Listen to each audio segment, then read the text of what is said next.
Monsieur le Président, Monsieur le Ministre, Mesdames les rapporteurs, Mesdames et Messieurs, chers collègues, la situation sur Mayotte peut s'analyser de deux manières. Effectivement, certains services sont pratiquement revenus à la normale. En revanche, elle s'aggrave d'un autre côté. Par exemple, ce week-end, des pluies intenses ont inondé plusieurs villages. Elles ont provoqué des dégâts sur les réseaux d'eau et aujourd'hui, des secteurs importants de l'île en sont privés de cette ressource indispensable. Il faut avoir conscience que la population mahoraise souffre et qu'elle continue de souffrir et que, très largement, elle se sent abandonnée malgré les aides extérieures. Monsieur le ministre, vous avez noté plusieurs fois dans votre intervention la capacité de résilience des Mahorais. C'est vrai, nous acceptons des conditions de vie qui provoqueraient dans d'autres territoires des soulèvements immédiats. Mais attention, la résilience, c'est comme la patience, elle a ses limites. Et je crains que les effets d'annonce qui ne se concrétiseraient pas amplifient une colère qui existe dans la société mahoraise. Une colère alimentée par la désillusion avec des promesses non tenues. Il y a un document de promesses, Monsieur le ministre, que vous connaissez bien, Mayotte 2025, dont la Cour des comptes a estimé dans un rapport en 2022 que son suivi et son animation ne se sont pas prolongés au-delà d'1 an. Enfin, juste après la crise Chilo, le président de la République a annoncé une aide pour les personnes qui n'avaient pas d'assurance. Aujourd'hui, vous proposez un prêt qui ne correspond pas aux pratiques des Mahorais. Et je vous mets solennellement en garde sur ce risque de désillusion. Chilo, en chimaoré, le miroir.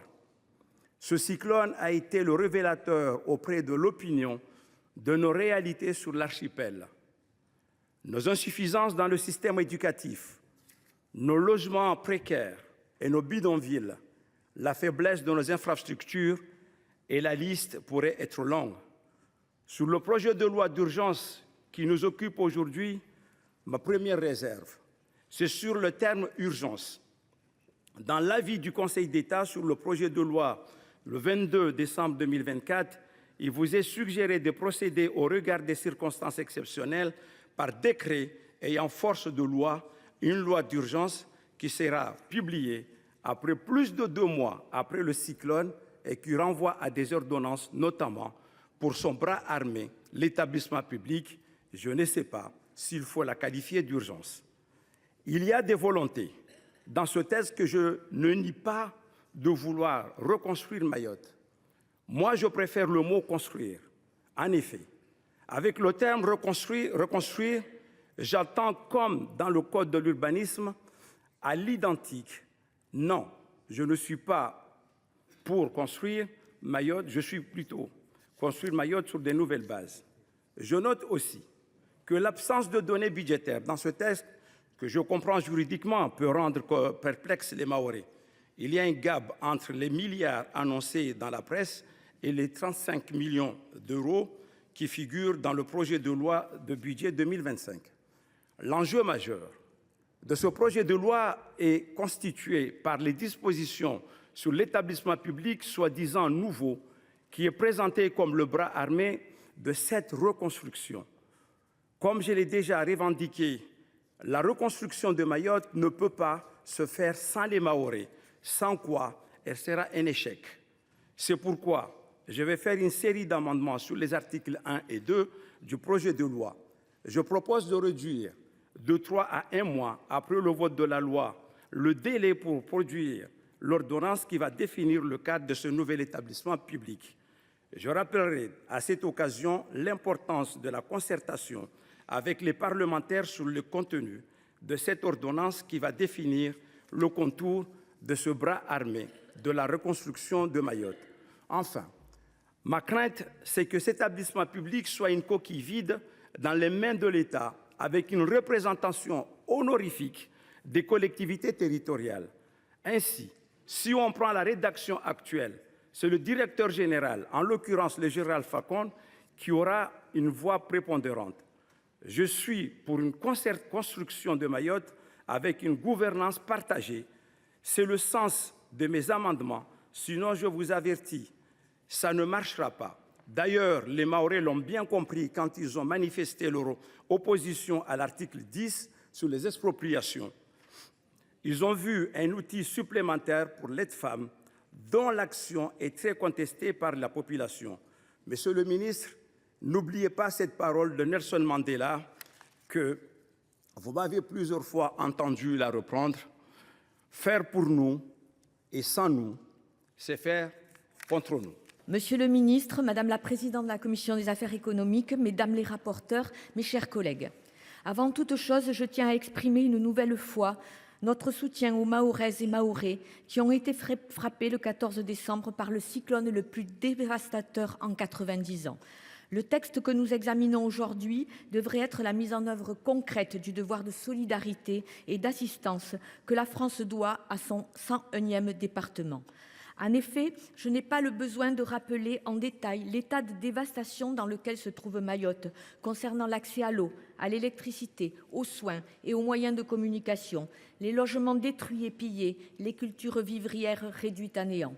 Nous sommes plus d'un mois après le passage du cyclone et la crise humanitaire s'aggrave. Et pourtant, ce texte d'urgence est en complet décalage avec cette terrible réalité.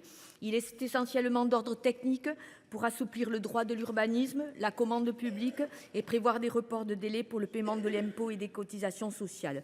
Sa mesure phare est la création de l'établissement public chargé de la coordination et de la réalisation des travaux de reconstruction de Mayotte, avec une gouvernance partagée entre l'État et les élus locaux.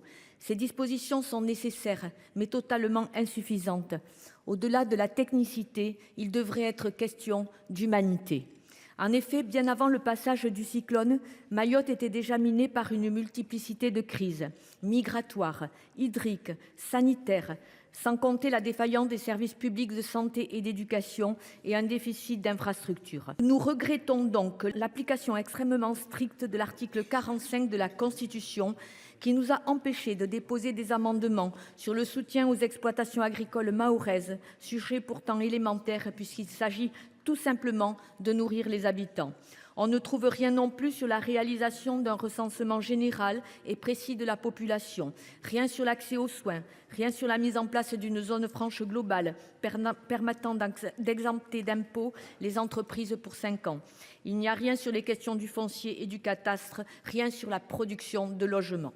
Il n'y a enfin aucune mesure de financement dans ce texte d'urgence et heureusement que l'examen de la mission Outre-mer dans le cadre du PLF a permis de corriger ce fâcheux oubli avec le fonds d'amorçage de 100 millions d'euros en autorisation d'engagement, mais seulement 35 millions en crédit de paiement. Le Conseil d'État avait pourtant rappelé que le gouvernement pouvait prendre certaines mesures par voie réglementaire au titre des circonstances exceptionnelles et de la gravité de la situation à Mayotte. Pourquoi ne l'a-t-il pas fait ? Monsieur le ministre, les catastrophes naturelles vont se multiplier dans les territoires d'outre-mer et en métropole. Et la France n'est pas prête, que ce soit pour anticiper, gérer des cyclones, des méga-feux ou des inondations. À Mayotte, des dizaines de morts ne seront jamais identifiés ni rendus à leurs familles. Que faudra-t-il encore pour que l'État prenne la mesure de la situation critique dans laquelle nous nous trouvons et apporte une réponse enfin à la hauteur des enjeux ? Nous porterons donc des amendements pour soutenir l'agriculture locale, pour prolonger jusqu'à la fin de l'année le dispositif fiscal exceptionnel qui encourage les dons en faveur de la reconstruction de Mayotte, pour garantir la suspension des cotisations sociales également jusqu'à la fin de l'année, voire jusqu'en 2026, si la situation économique de l'île l'exigeait toujours. Enfin, Monsieur le ministre, je voudrais conclure en vous disant que rejeter la responsabilité des difficultés logistiques sur les élus mahorais n'est pas acceptable. Notre groupe avait demandé dès le mois de décembre l'inscription à l'ordre du jour d'un débat 50-1. Nous avons reçu une réponse négative. Le sénateur de Mayotte, Saïd Omar Oili, réclame depuis décembre la création d'une commission d'enquête sur l'efficacité des dispositifs de prévention et d'alerte et sur la prise en charge globale des suites de la catastrophe. Nous appuierons cette demande sans relâche jusqu'à ce que nous obtenions satisfaction.